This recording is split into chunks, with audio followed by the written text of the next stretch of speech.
No Ravens football, but so much to look forward to.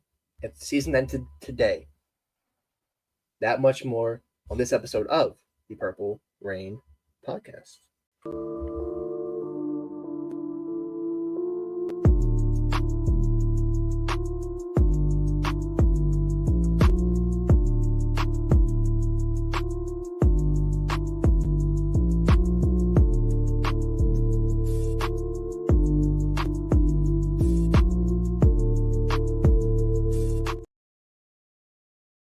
Yes. Welcome back to another edition of the Purple Rain Podcast. As always, thank you for spending your Monday evenings with us.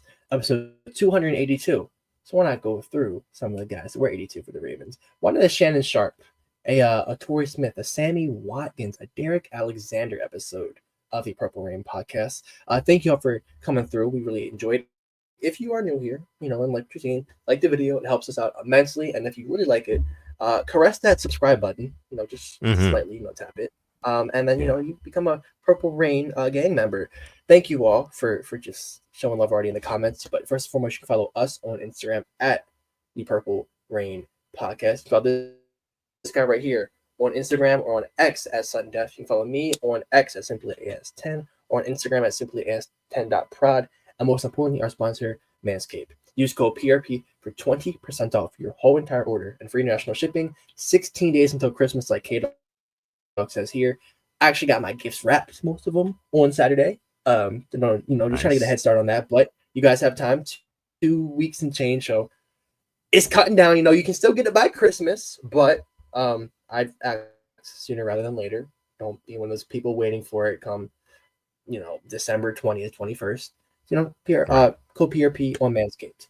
But gotta ask you, how was the stress-free no Ravens football weekend? We have to worry about no blown fourth quarter leads, no Derrick Henry usage, no blown coverages, no just bad play overall. Missed kicks. Yeah, I saw it in the Texas game. It must be a Texas kicker thing. So I was watching that game. Yeah. I mean, well, my stress-free Sunday, it was okay. I spent a lot of the 1 o'clock games kind of like in and out of a nap. I just kind of found myself napping, and once I realized like the slate really wasn't all that. Like, you had a lot of good teams going up against a lot of bad teams, and I think the only like decent game that was on yesterday was Minnesota, and who did they play? Atlanta or something like that, I want to say. It was whoever Minnesota played. Yeah, I think it was Atlanta. I might be wrong, but that was the only game where it was like two, decent teams, right? And the Vikings are good, credit to them. But I mean, it was overall, it was good, but it was eye opening to me, and it was kind of refreshing. It really does feel like a reset season here for our Baltimore Ravens, and we'll get into all of that here on this episode of the show. Like my guy Alex said, make sure you like the video, subscribe to the channel as well. If you are new here, we greatly appreciate that. See who we have here in the live chat. We got Mod K-Dog, as usual, says hashtag replay gang, giving a big shout out to the replay gang. If you're not watching live, you're watching after the fact, hello. Thank you for joining the show. Make sure you hit the like button and make sure you comment down below your thoughts, because, of course, you're not in the live chat, so you got to let us know in the comment section. Let me see. Who's in here? RJ is in the house, says we back. Let's get, fellas. We are in for a great show today. Yes, we are. Lisa Ann in the house, giving a shout out to the Shannon Sharp edition of Purple Rain Podcast, also the Torrey Smith edition as well. Thank you so much, Lisa, for coming through. We got APRO123 in the house. What's good, PRP? We got Shamil speaking here. What's good? Hope y'all doing well. What's going on, fellas? Appreciate y'all for coming through. We're doing great. D, the official in the house, says, what's good, Rain Gang? What's on, D? Appreciate you for coming through. Make sure you sound off in the live chat as you get in here. We would love to see your beautiful shining faces, or at least your usernames here on the stream. Okay, so what we came here to talk about is if the Ravens season ended today, right? So as we stand right now, Week 14 is wrapping up tonight after the Cincinnati Bengals take on the Dallas Cowboys. We're going to get into what we think about that a little bit later, even though we gave our predictions on that. I think we both picked Bengals to win that game. Burrow's been playing pretty well. Cowboys really don't have too much to play for. So, yeah. But anyways, what we're talking about here is if the Ravens season ends today, the playoff picture, what is it going to look like? Because we're getting down to that time of the season, right? There's 4 games left, so still plenty of football ahead to kind of shake things up.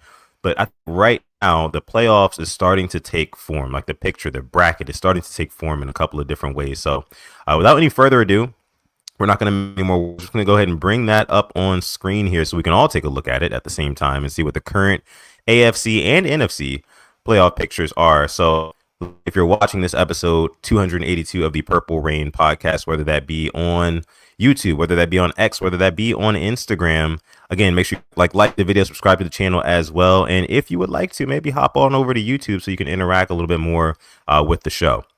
So make sure you comment down below and leave messages in the live chat on what you think about the current NFL playoff picture. What do you think that the Ravens' most favorable matchups are? Which route would you like the Ravens to take in path to a potential Super Bowl this year? Which opponents we potentially want to avoid? Things like that. I mean, of course, we don't want to avoid any. We're not scared of anybody. We're not backing down from anybody. But which teams do you think we have a lesser likely chance to kind of get by in this one? Let us know down below. Alex, I'm going to come to you first in this one, just kind of highlighting, what we're looking at here. As it stands right now, the Ravens would take on the Texans, right, in the wild card round. And I think that Ravens fans would actually think that that's a favorable matchup. The Texans have been up and down, kind of much like the Ravens, but the Ravens are just on just another tier now. Looking at this current playoff picture, what do you think about the Ravens and the Texans, and then maybe some of the other matchups that could potentially happen? Yeah, I like our matchup against the Texans, not going to lie. I'd be scared of Nico Collins because number one receivers, they have their way with us. We left A.J. Brown out there just having the middle of the field just wide open, roaming around like it's a playground, like he's in a freaking play in the sandbox by himself. I don't know what that was about. But outside of that, though, I would like our chances. I know they're getting healthy on the defensive side of the ball, but I do like Henry and Lamar against most defenses, and I like them against their defense. I'll tell you that right now. C.J. Stroud, I'm not going to call it a sophomore slump because he hasn't been playing how he was last year, but he's still playing, I think, above average ball. He's winning games. They have some pretty iffy losses, like Goff throwing 5 interceptions and still not beating the Lions at home, which is crazy. But they're a good football team. But as of right now, if I had to play any team either 2, 3, or 4, I think the Texans would be the one I want to play because I think we match up best against them. But I'll pass over to you before we talk about these other matchups. Your mic's muted. Mike's muted. My bad. But look, I agree with you here. I do think that the Texans would probably be the most favorable matchup that we could get in this area. Like I said, CJ Stroud been kind of up and down, and I think that the Ravens defense kind of, in a way, has his number. Now, I will say that was mainly the Mike McDonald defense that we saw against CJ Stroud, but this defense here, it seems to be turning a corner. Again, I think that we're getting healthy at the right time. That's a big thing. That's another big thing about, this episode of the show. We're going to talk about who's getting healthy, who the Ravens are getting back, and how that's going to impact the team as well. But yeah, let's just go ahead and get into some of the other matchups, though, because we know kind of how we feel about this Ravens-Texans matchup. We feel it because we've beaten them the past couple of times, right? It seems to be that we have their number. Lamar Jackson just kind of refuses to lose against those guys. You saw that in the divisional game. I see it was tie ball game going into halftime or something like that. And then Lamar just comes out and just dominates the second half, absolutely dominates it. So we kind of know how those games go. But what are some other matchups that you're looking at here that kind of pique your interest or intrigue you? I mean, on the NFC side, the divisional matchup Yeah. I see with the Commanders and Eagles, I like that matchup because as well as the Eagles are playing, I don't think the chemistry is all there. I see A.J. Brown saying the passing game has to be better, which to me feels like I saw that. Call-out. Yeah, that's how I'm looking at it. I feel like, if things get, they said they go down 10, 14 points, I feel like A.J. Brown, as great of a receiver as he is, he would maybe let his quarterback know it. But then maybe for the AFC side as well, the Chargers Steelers, I think the Steelers I think they would win this game. But if Dobbins is healthy, I would love to see how he would fare against that. And this Greg Roman offense, a run heavy offense against a really good defense, it would be something I'd be looking forward to seeing. But I do think the Steelers would sneak out of that. But outside of that, though, I mean, Vikings Bucks, I'm still not a believer in the Vikings. I don't know why. I mean, Darnold just threw 5 touchdowns, but I think they'd beat the Buccaneers, though. As much as I do doubt them, I think they would beat the Bucs in that matchup. But if I'm looking at the best matchups, right, it would be the Commanders, the Eagles for 2 and 7. That I like the 7 chances of being the first team to actually pull an upset. To be honest. Mm. You know what matchup I think could be sneaky good too? What's that? Broncos and Bills. I think Okay. that could be a very good matchup. The Broncos offensive line is playing really, really well right now. I think getting them into the playoffs and Bo Nix just kind of playing with house money. I mean, he's the starter moving forward. That's just hands down. Right. So there's no pressure. The Bills have all the pressure in the world, kind of like the Ravens to kind of make a Super Bowl. It's Super Bowl or bust for the Ravens, and some would say the Bills. Maybe make a conference championship. They didn't make it back to the conference championship, that is, but it's Super Bowl or bust for the most part for those teams, the Bills and Ravens. And I feel like all the pressure is on Bills. They would sleep on the Broncos coming into town, on a Saturday or Sunday whenever they would play. And that would be a very interesting one. I think it could come down to the wire. I do see the Bills pulling it out. But don't doubt Bo Nix, man. I've been saying it since the preseason. I think this guy is good. He's been playing really well. And if he gets to the playoffs, with Cortland Sutton, man, I think there could be some fireworks. They could make some noise. I like that because last year we saw a Russell Wilson led Broncos, which I thought was a dysfunctional Broncos, go into Buffalo and beat them on Monday Night Football. Cortland Sutton made one of the craziest catches I think I've seen. That definitely, I would like that. And Sean Payton's defense going up against that Bills offense, that's two really good coaches going head to head. So I feel like that is a good sneaky matchup. So I mean, there's no gimmies in the playoffs, obviously. But, man. No. And I'll even go freaking Seahawks Packers. Like I think I take the Seahawks in that game. The way Mike McDonald has those boys playing, and if the Packers secondary is still as banged up as it is right now, I'm looking at JSN just breakout playoff game.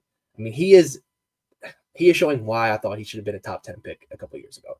JSN is absolutely cooking teams right now, looking so good. To pair him alongside DeKalen Zacharias and Tyler Lockett as your third option, the Seahawks are getting hot at the right time. And Mike McDonald, to me, he's rising up for that Coach of the Year. If they can finish the season strong, he'll definitely be probably one of the top 3 finalists for that Coach of the Year award. Facts for sure. No, and it's funny you bring up Coach of the Year. I think that if the Seahawks were to go and win a playoff game this season, I think it's official that the Ravens made the wrong move in letting Mike McDonald walk. To be honest with you, I'll put it like this: if the Seahawks make it further than the Ravens in the postseason, then it's same thing. So it's just, I don't know. It sucks to see, but I love to see it at the same time. I want to see the guy do really well, but it's just like, damn, he could have been doing those same things over here with our defense. Could have still been lights out. Lamar Jackson could have still been Lamar Jackson, and oh yeah, we just added Derrick Henry. There would have been no net negative. There would have been no net loss at all. So interesting that you bring up the Seahawks there. Another matchup I'm looking at here, I mean, Chargers and Steelers, I think that could be another good one. It probably would be an uglier matchup, if I'm being honest with you. Lots of run heavy. It'll be physical, but I'm thinking Jim Harbaugh versus Mike Tomlin. If there's one that Jim Harbaugh would want to get over on his brother, John, is beating his demon, Tomlin, in the playoffs, right? And then potentially matching up with his brother again, and I don't know, who knows what happens, right? But I think that so far, as it stands right now, again, we're only in week 14. This could all change up, and we could have some totally different matchups. But it seems to be like the playoff standings, the playoff is taking its form, and this is what we're looking at so far here. So let's just go ahead and scroll down a little bit here on the page and see what other teams from the AFC are kind of on the bubble. Yeah, I mean, so you're looking at the Colts and you're looking at the Dolphins. End of list, pretty much. The Dolphins, it would be very, very hard for them to get in, if I'm being honest with you. Obviously, already losing the division. I'm not exactly sure what the remaining schedule is. I see they have Houston next in Houston, but that would be a tough out for them to get in. The Colts going into Denver at 6 and 7, it would be a tough out for them to get in right now as well. They'd have to beat Denver and then hope Denver loses again and hope, they could skate in that way or whatever. But what are some of these other teams kind of telling you when you look at these teams on the bubble? So the Dolphins, they play the Texans, Niners, Browns, Jets. So those next 2 games are make or break your season. If you win both of those, I feel like you win out. But even Even then, it's not a given, but that's very tough. But to me, if I'm looking at any team right now as a Ravens fan, the team I don't want to see the least is 4-8 Bengals. Like, I am very happy that they lost again because though to me, I know they haven't won a Super Bowl, but they just scare the living life out of me because I've witnessed Jamar Chase torch us 2 games. I don't want to see him in a Yeah. third one. So if you can get them knocked out, that's big. But at the same time, if I'm the Chiefs, I'm kind of hoping the Bengals don't make it because as much as I like to slack Burrow and the Bengals, they are the only team to go in at Arrowhead and beat them, and how give them another good run the year after that. But I think it stays the way it is now. I think the 7 teams you see here are the 7 teams that make the AFC playoffs. I don't see the Colts or the Dolphins making the playoffs. I think it's too little too late. And I think the Broncos knock off the Colts this week, which kind of puts hope to their playoff chances. And the Dolphins, I think, don't win the next 2. I think they win one of the 2, which makes it even more of a tougher test. And I think I think we beat the Giants, takes us to 9-5, and kind of. I think we'll have ours locked up. I think Christmas Day is when we lock up our playoff position, to be honest. A pretty nice Christmas gift. I'm not gonna lie. That'd be a pretty nice Christmas gift. I mean, again, it's a very, very high percentage chance that the Ravens make the playoffs. I know I was talking on the show a couple of episodes ago, like, and it was kind of like an emotional reaction, like, hey, if we don't get our shit together, we're not going anywhere.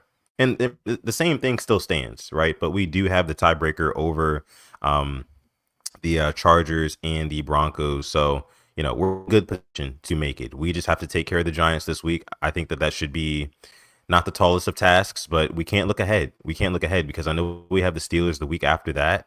But, I mean, the Giants they're an NFL team. They're a professional team. And the last thing you want is to go into MetLife sleeping, right? And then you wake up in the fourth quarter in a dogfight with the Giants.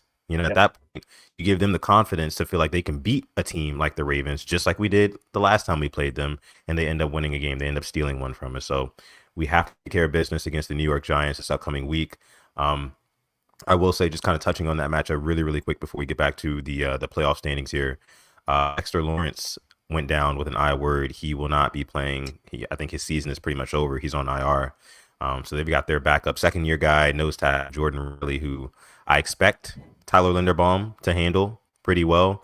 We just got to worry about Kayvon Thibodeau and Brian Burns off those edges. So we can kind of hold that down in that game. I think that it'll bode very well for our offense, and then the defense just has another opportunity to kind of fly around the field more comfortably with each other against a less potent offense. So that's my thoughts on that. But what do you got?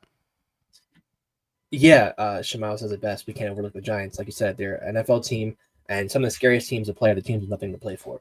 Like, what are the Giants playing for right now? I mean, those players don't give a hoot about a draft pick. Like, they're playing for maybe another contract. So who cares about the Ravens? Who cares about this possible MVP? Like, they just want to go out there and beat us. And I do want to touch back on something. Like, now that the emotions have settled over, it sucks losing to the Eagles. It does. Don't get me wrong. But yeah, I would have rather beat the Chargers and lose to the Eagles than vice versa. I mean, just for playoff implications, I think that's something we both touched on.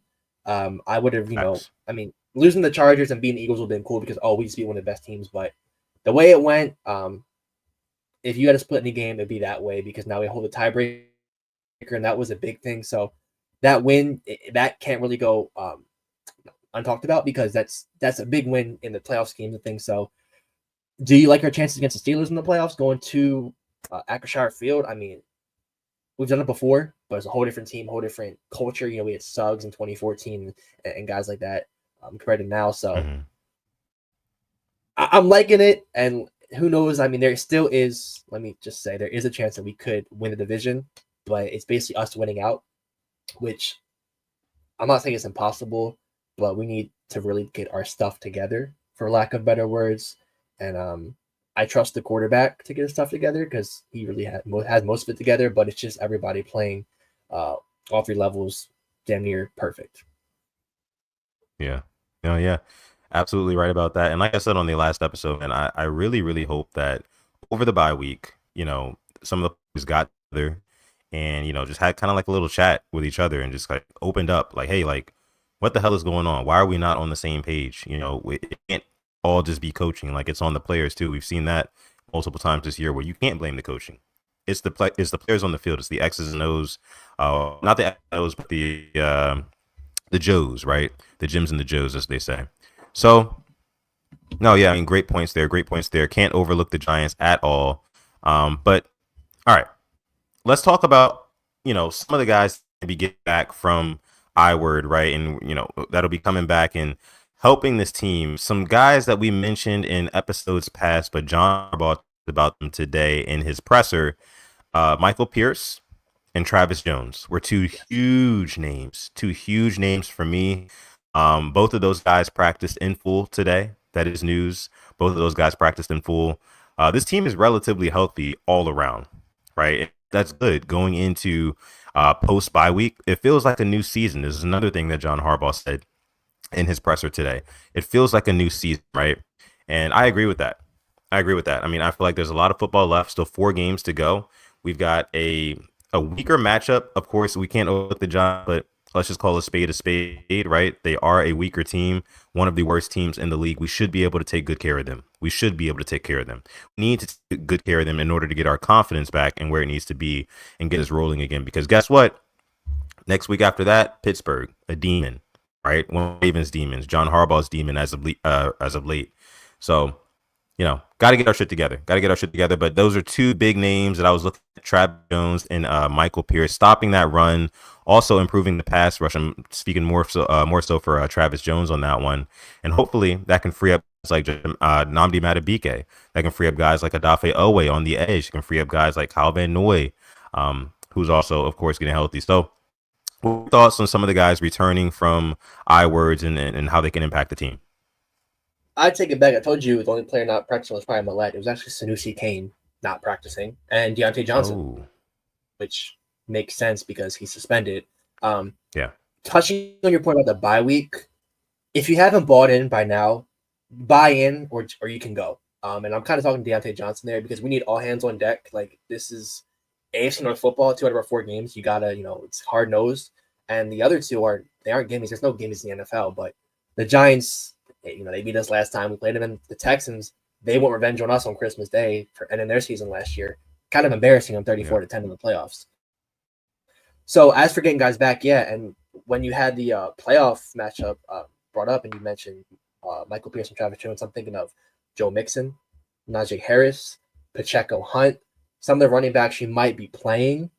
J.K. Dobbins. I mean, I doubt we'll play the Chargers, but just possible guys we could see. And you need those guys because if you can stop the run and make them one-dimensional, as bad as their secondary has been, it's better than just getting ran over and then eating up time possession. So getting guys there and even Millette back to help us out in the secondary is big. And the line as well. Hopefully everybody, tackles-wise, I'm not going to say who, but getting guys like that, keeping them healthy. And I know it's wishful thinking, but not seeing number 77 out there would be nice, or number 65. Doubt it'll happen. But being healthy at this point is nice because in prior years we haven't been as lucky. Not last year, but years prior to that. No, yeah, it's certainly one of the silver linings, right, out of the bye week. Like, we're not super banged up. We're still in a decent spot. Of course, it does leave a sour taste in your mouth that we're probably not going to win the division this year. We're 2 games back right now. There's still an outside shot, right? But we need some help. Of course, we need to beat the Steelers. We need the Steelers to lose again as well. So we're looking at a wild card spot. And quite honestly, where we are, again, another silver lining, this is where this team thrives, right? And we're not the media darlings, right? When we're not at the forefront of all the attention, when we are the dark horses. And that's kind of what it feels like we are right now. Nobody's really talking about the Ravens right now, in terms of like national media. And it's not even that they're saying like bad things about the Ravens because, of course, we were just on a bye. We didn't play, so we didn't have a game. There's nothing to talk about on the field. But, teams are just kind of, well, not teams, but everybody's really talking about Josh Allen and this Buffalo Bills team after Josh Allen scored, 6 touchdowns yesterday? A couple of them were, rushes from the inside. So some people would say it's not as impressive, but 6 touchdowns is 6 touchdowns to me. He had some really good throws in there. And it's looking like he's probably running away with the MVP. We all know this. So with all that being said, Lamar Jackson not being touted as front runner MVP, the Ravens not rushing towards the 1 seed, it's setting up for one of those underdog type seasons. and I'm here for it. I'm all here for it. I feel comfortable going on the road somewhere in the playoffs and ripping off a W or two, potentially three or four, right? I can still see it. I can still see it. But in terms of getting back to getting guys back, right? We won't. You touched on Diontae Johnson. We won't be getting back, of course, for this New York Giants game, but we will have him back for his reunion with the Pittsburgh Steelers the week after. So I want to see here. Shamil Leak brings it up here. Says, I hope Diontae Johnson can lock in, but historically, when players commit detrimental actions, they get cut. Hope he and the coaching staff can get out of that. Yeah, I mean, I talked about this on the last episode of the show. I think I talked about it in a short. Um, it sucks because I don't think that like a slap on the wrist for a person a player who's not behaving properly, right? I don't think it's gonna completely right the ship and make them into the stand-up player, stand-up guy that you want them to be. I just don't see that happening overnight, right? And it's good because I saw that Zay Flowers and I think Rashad Bateman were speaking to the press today, and they said that the Diontae Johnson situation is not a situation. Like everything's all good, they're all good. Of course, you would think like some of the players would think that he quit on the team, so maybe there are odds now, things like that. Apparently not. That may just be media speak, but I don't know. I believe Zay Flowers when he talks. It's just something about him. He seems pretty genuine. But I hope Deontay Johnson can come back and lock in as well because we're gonna need him. And when people put it in perspective for me, like he was wide receiver one with Carolina Panthers and actually having a really good season, but they got him out of there for a reason, and now he's here with us. So Eric DaCosta, John Harbaugh, this was your doing. You bought this guy in here mid-season to make an impact in order to get us over the hump. That was our over the hump move mid-season. So help him, help us get over the hump. I want to see Diontae Johnson involved after the suspension. Like, take egos out of it. Take egos out of it, man. You suspended him a game. Get him in there. Give him what he wants. Give him some targets, right? Let him feel some hits. Like, remind him, like, this is football. That's all I'm asking. That's all I'm asking. But when it comes to Diontae Johnson, what is your current assessment of the situation? Do you really feel like you want him back? Do you really feel like he can make a big impact on this team? And how do you think the attitude is going to be going forward? I don't know. I think he can make an impact. I was happy when we got him. I just hope the attitude just fixes up because unfortunately you're not bigger than the team, and who are you to be acting this way? I'm sorry, you're not a top 15, 20 receiver in the league. And even then, I still have a bit of a problem, but it's not like you're Jamar acting like you would get targets, and when your number is called, you got to come in the game. And I don't know, what it is like. If he's not showing 100%, 110% in practice, then why should you get this play time? And that's just kind of how the Ravens are. I've learned to accept it, and I'm not saying I disagree with it because if you're not practicing hard, you might not be playing as hard either. So I do hope he can get his targets and get his shit together. Pardon my language, but this is a team that's 8-5 that has all the tools that could very well be a 12-5 team, and who knows where that gets you. But we're not here to just get a playoff win and be happy with it. We have bigger aspirations, bigger goals, and I expect you as a professional to have those same goals and aspirations and kind of dunk on your old team. Like there's a possibility you play your old team in the playoffs, team that lets you go, team you had all these problems with. If the fans hated you, called you all these names, and like the thought of that, or even the prospect of that, doesn't like light a fire in you to like, or even win a Super Bowl and say, "Hey, I went somewhere else, I left you and got a Super Bowl." Like, just to me as a competitor, that just I don't understand that. But I'm with you there. Definitely, if he wants his targets, here's 3 or 4. What are you gonna do with them? I'm not saying force the ball, but make him the first read in a couple of plays. See if he's open and see if he can make the catch. See if he doesn't slip. But Shamal brings up a good point. Do you think Deontay never wanted to be in Baltimore? Honestly, I don't know, because there was one video they put out like he was saying like, "Oh, you're about to, you're getting something in me," and I know that's just talk, but you're going from a Panthers team which was out of the playoff race in like week 4 or 5 to a contender. Yeah, the competitor in you, you want to be playing those big games. You want to be playing on the standalone games, CBS primetime, Fox primetime, NBC. I mean, you want to play for a good team. So I hope he want to be here, but right now I don't think he's fully bought in. I get that, but this bye week is a good time for him to really just reassess, his career, because like I said, he's in a contract year. It's going to be hard for you to be a receiver 1 or 2 on teams if you're going to be acting this way. Yeah. And my response to this question by Shamil says, I think that Deontay Johnson, I don't think that he never wanted to be in Baltimore. I just don't think he really knew what to expect, right? I saw the same video that you did when we first picked him up, and he was on the phone with EDC or whoever it was, and like, oh, I'm gonna show you what I got. And I guess they were asking like, can you come here and can you work, that sort of thing. He's like, yeah, I'm gonna show you. I think what he was thinking was like, okay, you guys are gonna plug and play me as like wide receiver two, maybe high end wide receiver, but I'm gonna get my targets. I'm gonna get the ball because you guys need my help. I'm gonna show you what I can do on the field game days, right? But what EDC and John Harbaugh were trying to tell Deontay Johnson was like, hey, like, are you willing to come in here and really buy into the Ravens organization and the way we do things? Practice hard. You may not get the opportunities to shine that you want immediately right away. But you keep your head down, bring your lunch pail to work. Can you be a lunch pail guy? I think that's what they were asking him, but he didn't really receive the question that way. And there was a little bit of miscommunication. So here we are, a month and some change later, right? And he's disgruntled. He's unhappy about his role with the team because I don't think that they were really upfront and honest with him about kind of what the Ravens are about. And it kind of leads me to this point. The Ravens should not bring in personality guys mid-season. You just can't, because it takes time to get those guys kind of acclimated with the way that you want to do things as an organization. You can't just throw them into the fire in the mix of a season and expect them to like just hop board with everything that you've got going on. But hey, this is a personality guy. I mean, he's been run out of a couple different teams because of ego and things like that. So you have to kind of tend a little bit extra to that.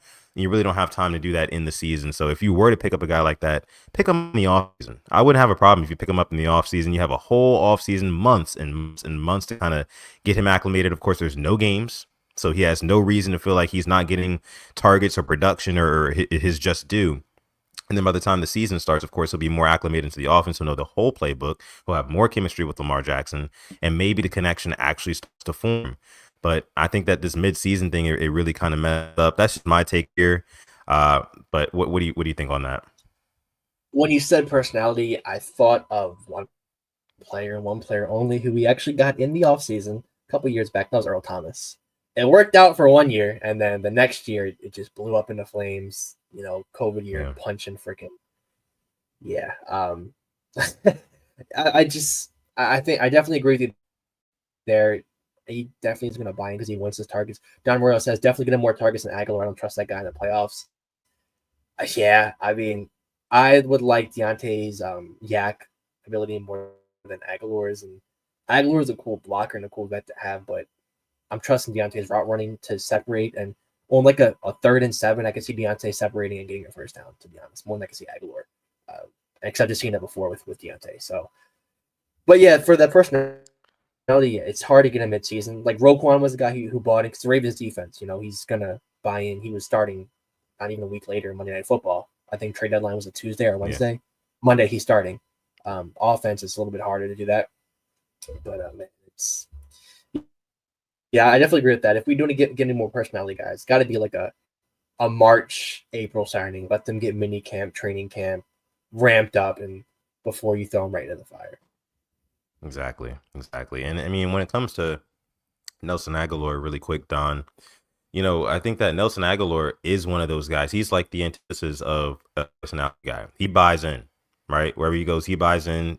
Coaches love, like you said, he blocks, he does this, he does that. He's a team player, and that's why he gets the snaps. And quite frankly, since he's on the field, he's going to get the targets because he might be open. Lamar's going to throw it his way. May not always come down with it, but I do understand there. Yeah, like Deontay Johnson probably should be getting Nelson Aguilar's targets. Like their roles should be reversed. Again, in this Ravens organization, talent does not come first. Like talent does not come first unless it's just like, unless you're a defender or unless you are Lamar Jackson. You have to earn your keep on this team as an offensive player. You just do. Or unless you're Derrick Henry, because that's Derrick Henry. That's the king. But yeah. You see, we got Mod Boz in the house. Says, "Yo, Rain Gang, I'm late. What's going on this Victory Monday?" Yeah, Steelers squeaking out another victory. Yesterday, who did they play? They beat the Browns pretty well. Yeah, they handled the Browns pretty well. Revenge game, little revenge game. Shamil Malik says Lamar be treating Aguilar like AJ Brown. I mean, He's out there on the field. If he sees him get open, he's going to throw it up. You know, Lamar's going to take his chances. So I agree with Don. Maybe get Diontae Johnson in there and give him some opportunity, right? I mean, at this point, when you get Diontae Johnson back in the game and he doesn't make a play, if he doesn't make a play, that's on him. Like he knows, like when you come back, you better do something. And if I'm Lamar Jackson, I'm making it a point to target him and say, like, hey, look, dog, you made all this noise about how you weren't happy, you weren't getting the football, you're not a bigger part of this offense like you thought you would be. I'm gonna give you the football early and often. I'm gonna give you at least like 3 targets in the first half of that game against the Steelers, reunion game and everything. You better show up to play. I need to see some yak. I need to see some contested catches. I need to see something. I need to see something out of you, because so far all we have is 1 catch on 5 targets. Unacceptable. Yeah. Can I say something about the receivers real quick? Sure. I usually am like that meme of the guy taking all the bullets for our receivers, because like obviously I'm a Bateman fan, I'm a Zay fan, I'm a fan of most of our receivers. I was watching that Bills game last night. Watching Khalil Shakir there, guys. This is mainly towards I already know where you're going. Bro, you have this God-given ability of this thing called speed. All right, stop trying to juke. Stop trying to get a highlight reel play. When you step back, just run up the field. Right. Just run up this vertical speed. Like, even if they dive and tackle you from behind, it's still a high probability that you're fast enough. I'll probably breaking that tackle and just seeing that, like, we're just leaving so many yards out there. Even the Eagles game, I thought that first play to say he could have at least just ran up the field. Stop trying to cut. Like, learn from your mistakes of that AFC Championship game. And I don't think I've ever really criticized Zay before, but this is one of my criticisms. Like, just trust your speed. Run straight. Trust your skills. Run straight, bro. Exactly. Because even if you make a guy or two miss, you're still slowing down. It's gonna be so hard to even get that speed and go. Like, yeah, that just is like my only gripe, because I'm just watching like this Rams defense can't tackle, and Khalil Shakir just ran by them all. I'm like, that's the Ravens. We're not doing that. Somebody's making a guy miss, and then they're gonna get tackled, and we have to go, work our way down the field again. It just is very, very frustrating. Shit, Ma says, bro, Khalil Shakir is looking like MF Tyreek Hill, and Zane Bateman want to step back and run east to west. Yep. It's just. And it's been happening. I mean, Zay Flowers did it in the AFC Championship game last season. You remember that deep throw in the third quarter where, he catches it, falls down, gets up, and he starts running. If he would have just ran straight, he might have beat the guy around the corner and scored the touchdown right then and there.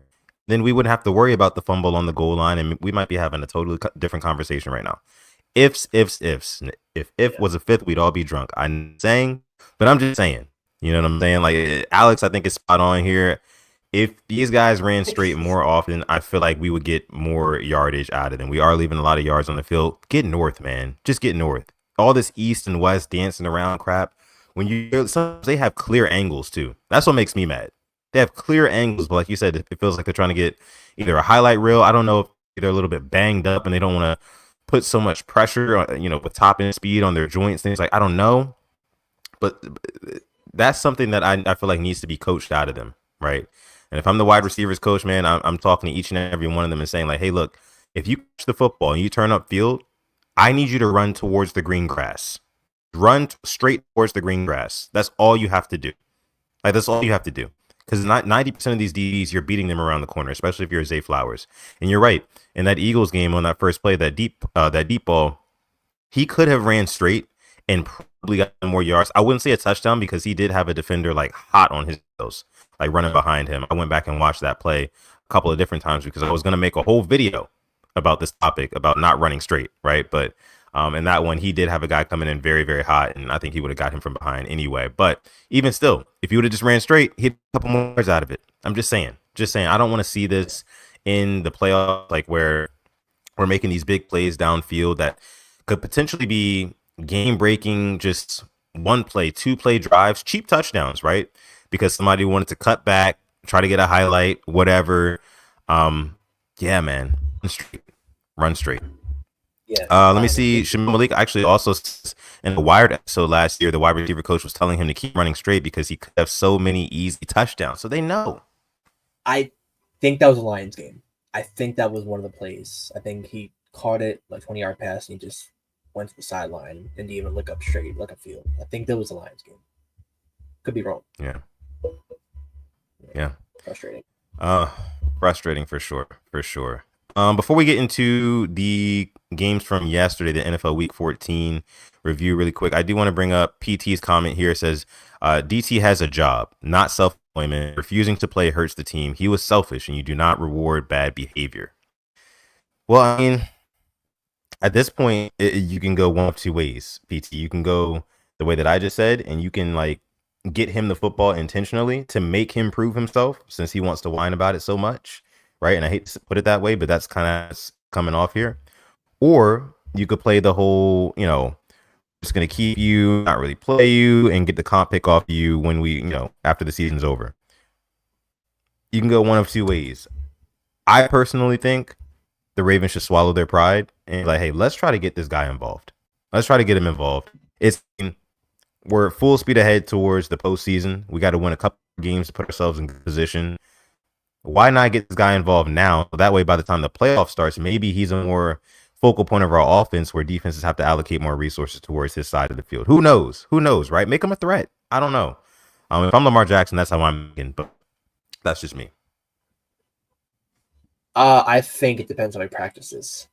I'm not saying you reward bad behavior, but if he's out there giving 110%, you can tell if he's staying after trying to get that connection with Lamar, something like that, I'd reward that. It shows he's bought in, he's a team player, and he's practicing as hard as he'll play.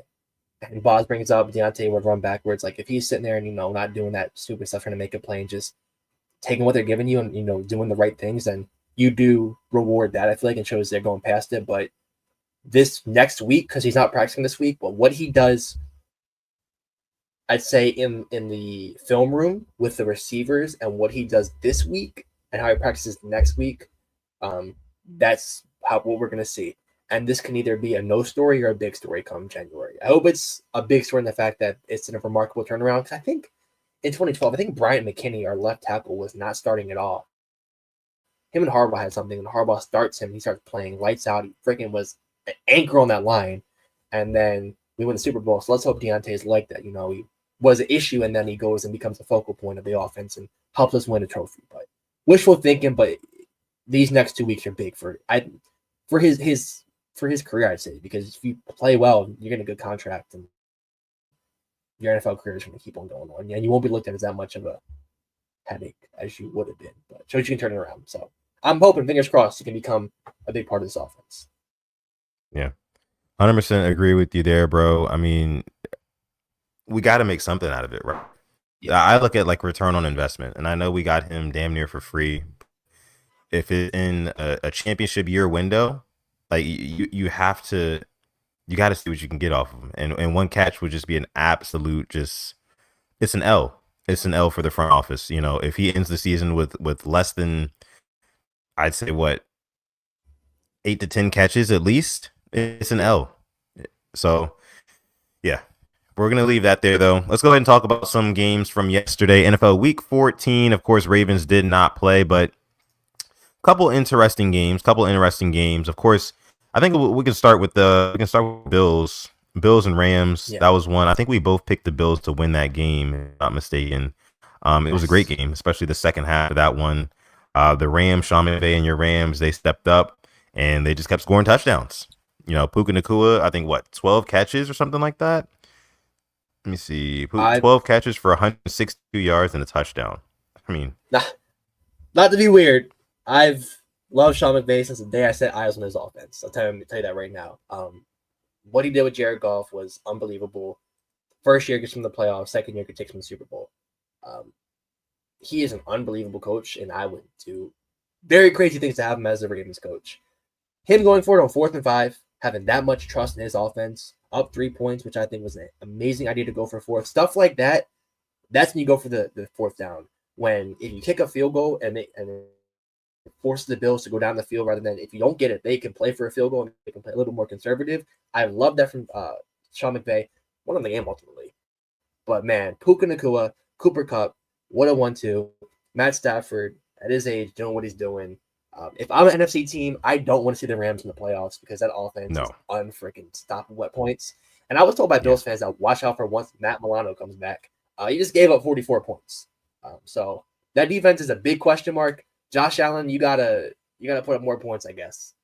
Kind of Shamal says here he's gonna Joe Burrow treatment. Exactly. Sometimes you just gotta go out there and put up more points than the other team, and even then, they didn't get a chance. So that was just a great game for just a casual watcher, I guess, because there's no defense. But man, I love offense. Yeah. Really love that. Khalil Shakir with, I think, the highlight touchdown throw from Josh Allen in that one. Also, Josh Allen had a couple of really nice runs in this one. I think he finished the game with 82 rushing yards off of 10 carries, 3 touchdowns, 3 rushing touchdowns. Josh Allen's running ability is so funny because Josh Allen has a really, really nice run game, right? And it's so funny because we have Lamar Jackson as our quarterback. And the differences between those two guys as runners is just kind of like, I kind of compare Josh Allen more to like a Patrick Mahomes style of runner than Lamar Jackson. You know what I mean?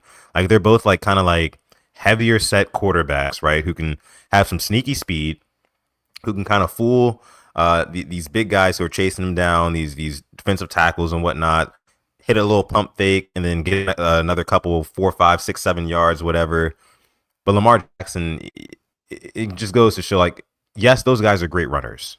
Those guys are great runners, right? But what Lamar Jackson is able to do is just on a different level. It's just on a different level. As a Ravens fan, and I really like Josh Allen. I've liked Josh Allen since, out of college. And I remember watching him in the Bills preseason and just thinking, like, this kid's going to be something. He's going to be something in this league, and look at him now. But, like, again, as runners, I just think that Lamar Jackson is leaps and bounds ahead of these guys. I know they run at the best times, right? And they break the back of a defense because a lot of times defenses aren't expecting it, especially when it comes from like a Patrick Mahomes. But man, it really makes you appreciate what you watch on Sundays if you're a Baltimore Ravens fan.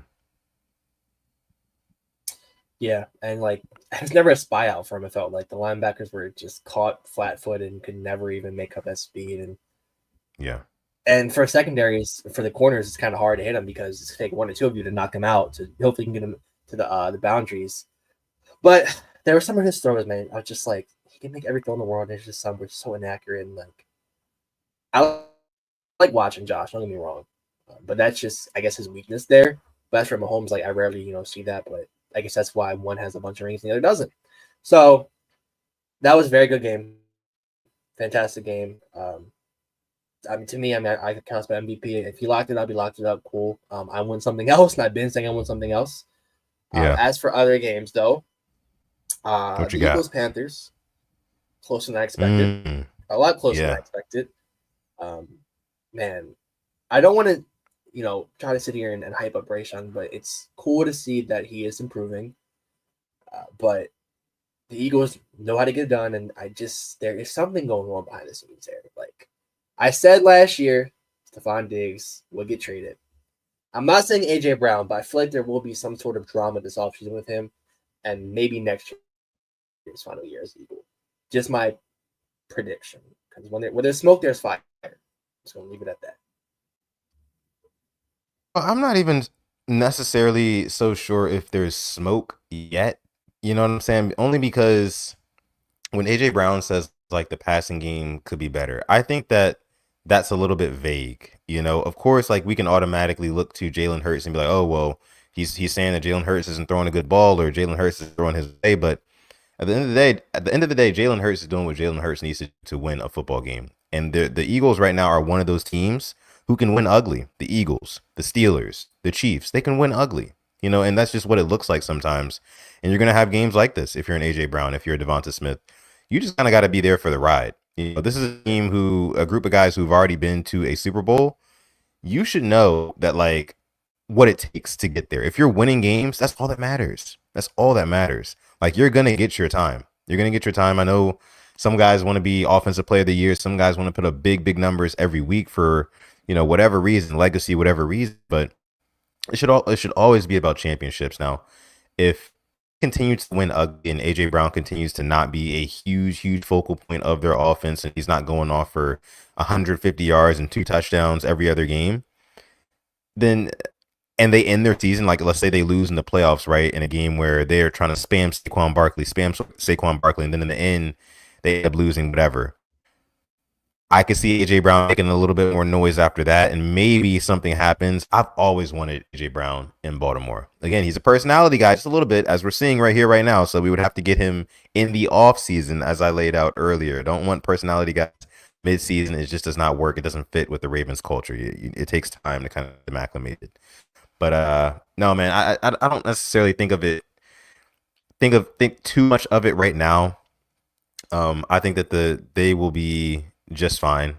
I think that the Eagles will be just fine, and AJ Brown will be just fine with the Eagles as well. So, yeah, that is that on that. Although, if you're Xavier Leggett, you got to make that damn catch. You have got to make that catch, man. Like you mentioned, Bryce Young, very cool for him to see like he's actually turning a corner right now, right? And it would have done so much for his confidence, right? If Xavier Leggett goes out, catch that ball, they beat the Eagles, right? One of the best teams in the league. It would have given them something to look forward to. I think they still have something to look forward to, but it just sucks to drop that one. To be fair, even scoring there, if your defense can't hold the Eagles, I mean, I get it, but if you go out there and see, I drove down on the Eagles, gave us the lead, and we're rebuilding, and we came down to the final possession, that's a moral. I don't like moral victories, but for a young guy like that, he needs that. But speaking of young quarterbacks, I want to move on real quick. I picked the Bears to beat the Niners. I don't know what I was thinking. I just thought the Niners were just disheveled down their 2 running backs, but no matter what you do with the running backs in San Fran, they're gonna score. I thought Brock Purdy looked good. Jawan Jennings has freaking stepped up. And you talk about receivers who want, their awards, want this, want that. Deebo Samuel came out on Twitter, saying he wants more targets. He's not getting the ball. Mm-hmm. You're winning. You didn't win last week, but you had a really good win this week. I guess there's different type of players. Try being in the Ravens offense, Deebo. Try having a year like Bateman had last year. Or something that how Hollywood's had his years here. It's not the best, but we are winning. So I get one of the stats, but as for Niners, that's a big win for them. Their playoff chances. The Bears, though. The Bears. I think their GM is a failure, Ryan Poles. I'll tell you this right now. I think he's messed up 2 head coaches, and he tried to build something around Caleb Williams, but I just think the coach wasn't right.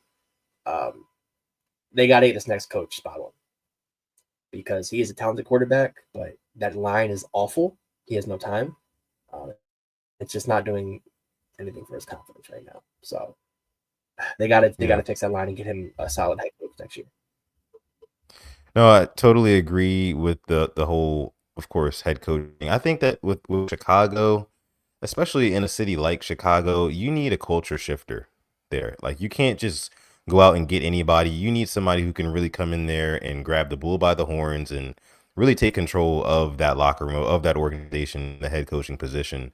I think back to the all the way back to the Lovie Smith days of the Chicago Bears, right? And what he was able to do, even though he wasn't like the most like, rough and tough guy, he built the culture there in Chicago and guys respected him. And I think that Chicago, if you're Chicago, you got to look at guys like maybe like a Mike Vrabel, bringing in somebody like that, somebody tough, somebody who can maybe lead the charge for that team. A lot of guys would say like Ben Johnson, maybe get a Ben Johnson, but Ben Johnson, he's more of like an X and O's guy. He's not like a culture builder to me. I think that he would come in there and it'll be hit or miss on whether or not he would succeed as a head coach, Ben Johnson. That's just me. But from the perspective of a Ravens fan who has seen what not having a culture building head coach or a serious culture building head coach, somebody who's intentional about it, I've seen what that does to a team over the course of years. Like it seems like they fall apart at very similar times. They perform in similar fashions. And for a young team like that, well, not necessarily young, for a young quarterback, Caleb Williams, you got to usher him into the league with somebody who's going to protect him, and not just the offensive line, but the head coach, right? Caleb Williams had no business being the face of that franchise as a rookie. No business. I don't think that any rookie really has any business being the fake franchise right there at the beginning. So yeah, they just need a tough head coach. They need a tough head coach. You just Yeah. described Dan Campbell basically to me. That's all I like. That was who I pictured him at, was a Dan Campbell. Like, Oh, for sure. there's For sure. talent in Chicago. Like, that offense has talent like no other at the skill positions. Defensively, they have some talent there, but it's just the trench is like it's like the ugly positions, the ugly game. The big guys. Offensive line. You get that set up and you get those guys believe, and then it's different. But yeah, it'll be interesting to see who they get. I think Vrabel's a fantastic shout. What he did with the Titans, so it'll be interesting to see what to do head coaching wise. Other games though, I caught the first half of the Chargers Chiefs game before I hit the hay. I saw Herbert go down. And I'm like, you know what? I'm going to sleep. I know the Chiefs are going to win this. Woke up, saw they won on a doink field goal. That's just that KC double magic. That's all I can explain.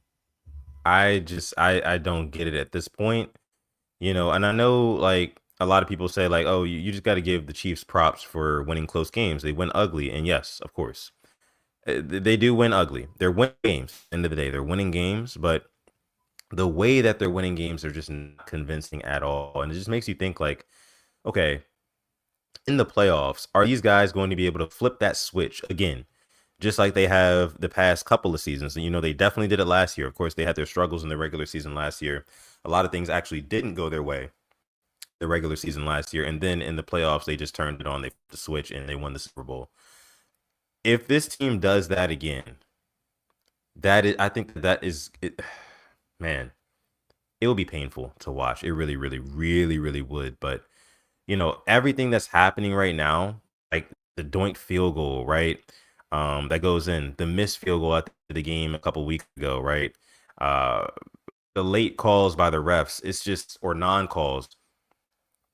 I've never seen a team get this lucky, right? And luck goes into winning football games. It really does. As much as people wouldn't like to admit that, there is some luck that goes into winning a football game or not. And I think that all the luck on the Chiefs side right now. It's on the Chiefs side. Now they're a great team. Shamil Malik says it'll catch up to them. I don't know. The reason why I'm so concerned about if it'll catch up to them or not is because in years past, when they get the playoffs, again, they flip that switch and they just look unstoppable. They look unbeatable. I mean, we saw it last night again. Patrick Mahomes goes to Travis Kelce to steal the game. I mean, it's classic. It's classic. And, the doink that goes in, they've literally got their third string kicker making game-winning field goals that doink in. Meanwhile, the Ravens Hall of Fame kicker is missing extra points. I just can't make this stuff up. You cannot make this stuff up. So, man, like you mentioned, that black magic, I don't understand what's going on, but hopefully it does run out just in time for the playoffs. Yeah. And they get Hollywood back, I think, soon. I think he'll be back for the playoffs. So, man, who knows? Who knows with them? They seem to get better. They just have random guys doing it every week. And I bet you Carson Steele will be one of those guys in the coming weeks. He'll have a 3rd and short conversion. He'll be like, oh, Jim, it's the undrafted rookie out of Ball State, I think he went to. He owns Alligator, you know what I mean? Like, it'll be one of they just have guys stepping up. And looking at some of the Ravens players, like, step up, it's your time. Yeah. Any other games that stood out to you? Any performances? Performances, of course, we have Sam Darnold, 5 touchdowns, 3 to Jordan Addison, 2 to Justin Jefferson. He looked really good. I think that a lot of people might be looking at Sam Darnold as potentially MVP candidate as well. It's possible. He did get the win yesterday. Josh Allen did not. I feel like Sam Darnold would actually have to do a lot more work, though, in order to really secure that, because it is Josh Allen's award to lose at the moment. But yeah, I mean, outside of that, I mean, what do you think about the Falcons, who are now 6-7? What do you think about them continuing to start Kirk Cousins and not throwing in Michael Penix? He is who I thought he was. I don't know why you gave him 180 mil coming off of that I word when he's only won one playoff game in his career, and you think he's going to just change the whole culture. Kirk chains. He wore a cool chain once. I don't get it. You're gonna have to play him. You're stuck paying him. So, I mean, granted, also Marcus Williams is 5 years, 70 mil, but 4 years, 180. I think guaranteed most of it is a whole different story. I would like to see Penix, obviously, because he's young. I wish he would have went to the Raiders. I really wish he would have went there because he would have been playing by now. But unfortunately, he's stuck behind Kirk, and maybe this is the best thing for him because he's not getting thrown out there. Because who knows how it would have been. But you gotta just keep on playing Kirk and until the wheels fall off, however long that may be. Money talks. And I've never really understood the lure of Kirk Cousins. Like I know that some days when he's on, he can be out there throwing touchdown passes, play really well, make minimal mistakes, things like that. But he just doesn't really give you much special. You know what I mean? Like, what does he do absolutely like just great? You can just look at him and just be like, oh, well, no, he's like the best field general, like top 3 field generals in the league. Well, no, not really. Is he one of the top 3 athletic quarterbacks in the league? Definitely not. Not even top 10. I don't really know. I don't really know what he does. I know he's a teammate. I know he's an awesome teammate, but in terms of like what he does on the field, you truly ask yourself as an owner, as a GM, as a head coach, as a fan, can this guy win me a Super Bowl? I don't think the answer is yes. I think the answer is no. And with that being said, I don't know why you pay him almost $200 million. It just doesn't make any sense. But their problem to deal with, not ours as Baltimore Ravens fans. What else you got for me, Alex? I respect him getting the bag. Let's talk Thursday night. Let's talk about Dan Campbell's cojones. They're rock. They're freaking humongous. Going for it there on that 4th down. Putting your kicker in a better spot. Took some rocks, but they squeezed out that win. And when it got hard for them giving up those 2 touchdowns and going down in the 3rd quarter after halftime, some teams could have sit there and be like, felt sorry for themselves, but they fought back, and credit to them that Jahmyr Gibbs and David Montgomery duo is lethal. And there's just people have very short memories, trying to talk about duos because, man, that Kamara Ingram duo from the Saints was unreal. And this kind of reminds me of it a little bit. It's definitely give me shades, but it's cool to see a good 1-2 duo work the way theirs does, and good for them. Another win, they pull it off, and I think they get that 1 seed. And if I'm looking at the Lions, like, you kind of follow their suit, their project of what they built, because it's worked out really, really good for them. And maybe the Falcons were looking at Kirk like a Jared Goff, a guy who never really sat in with the team or felt, but he at least made a Super Bowl. So I'm still trying to just get anxious for the Kirk deal. I don't know. Maybe the Falcons were desperate. I'm still left wondering why. Yeah, and Goff is a little bit more athletic, I would say, than Kirk. So when it comes to the Lions, man, we saw this same film last year where they were just riding the lightning and they make it all the way to the NFC Championship game, and they drop that one to the 49ers. Obviously, the 49ers have taken a leap back this year, and that really opens up for the Lions to really be that 1 seed, like you said, and potentially make it back to an NFC Championship game. The only competition that I'm really, really looking at them having is Philly, as it stands right now. Yep. If they can continue to be really, really good, Saquon can stay healthy. Of course, they want to run their offense through them, through him. And of course, they want to get A.J. Brown and Devonta Smith involved as well. And then not to mention their defense is playing really well. Not to mention that defensive line is playing really well, really, really well. The NFC playoff should be fun, especially when it gets to the NFC Championship game, because I do think it's probably going to be Lions, Eagles, and that's going to be a slugfest. I cannot wait to see the outcome of that game, because I do think that they will absolutely play.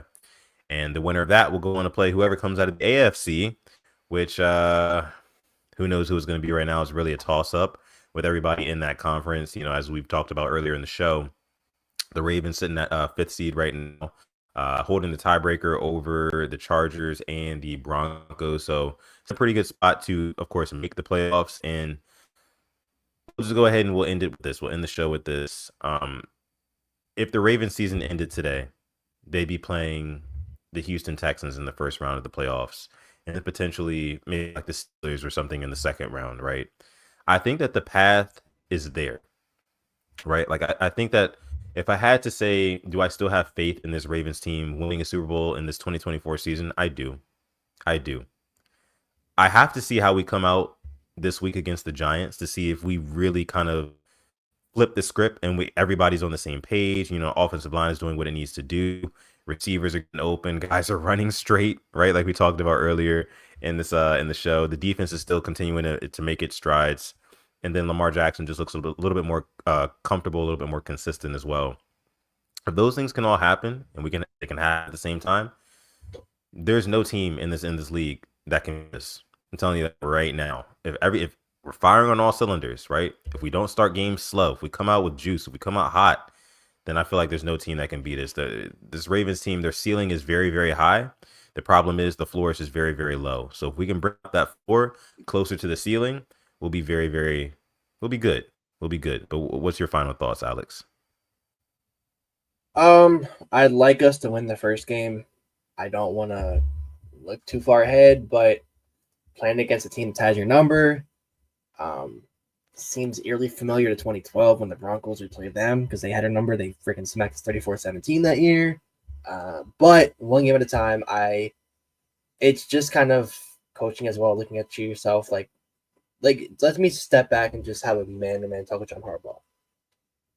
How many more chances are you going to get in your coaching career, honestly, to make a run for the Super Bowl? Like, don't take it for granted. Coach every game as if it's your last. I'm not saying, pull a Dan Campbell, like Love West calls him here, but coach the game smart. And if you got to take a risk, take that risk, to win the game. So treat every game as it's your last. And that's really the message. But if you can get hot at the right time, anything is possible, like Kevin Garnett said. So I'm going to leave it at that. Just say you got a lot to show me his last 4 games. Biggest game in 2 weeks, I'd say, against the Steelers. So that's really where I'm going to find out a lot about this Ravens team. Yeah. All we can hope is that this Ravens team, everybody in that castle, took a good look in the mirror over this bye week. We can come refreshed and reset for a new season. We got 4 games left. The way we're looking at it, we're 0-0 right now. Let's just go 1-0 against the Giants. We'll leave it at that. We will be back on Thursday to preview the Giants game in full. Of course, we'll break that down in depth as we normally would on a Thursday night episode. Again, you can follow us on Instagram at the Purple Rain Podcast. Content coming out there. You can follow me on Instagram or Twitter at Sutton Def, like you see down below. You can follow this guy on Twitter at SimplyAS10 and on Instagram at SimplyAS10.pro. Like he led the episode with, Manscaped, our sponsor. You can go on manscaped.com. 16 days out from Christmas, you can still order something. There's still time. Don't worry. But you got to hurry, right? You go on manscaped.com, build up your basket, put in PRP at checkout. You're going to get 20% off plus the free international shipping. Yes. So thank you so much for coming out to this episode 282 of the Brand Podcast. And with that being said, I'm going to let my guy Alex take us out. Thank you for coming through. Episode 282 of the Purple Rain Podcast. We love you. Appreciate you. And as always, stay positive, test negative. Yes. And never, ever, ever forget, even on the rainiest of days, call God. It's been episode 282 of the Purple Rain Podcast.